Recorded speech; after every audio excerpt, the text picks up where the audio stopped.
కథలెన్నో చెప్పారు, కవితల్ని రాశారు, కాలాలు దాటారు, యుద్ధాలు చేశారు. ప్రేమలో తప్పు లేదు, ప్రేమలో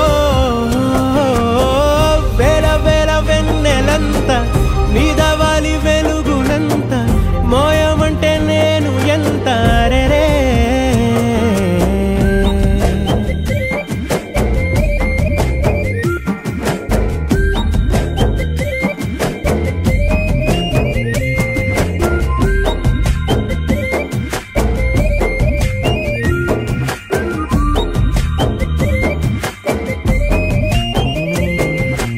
ఆకాశం తాకాలి అని ఉందా, నాతో రా చూపిస్తా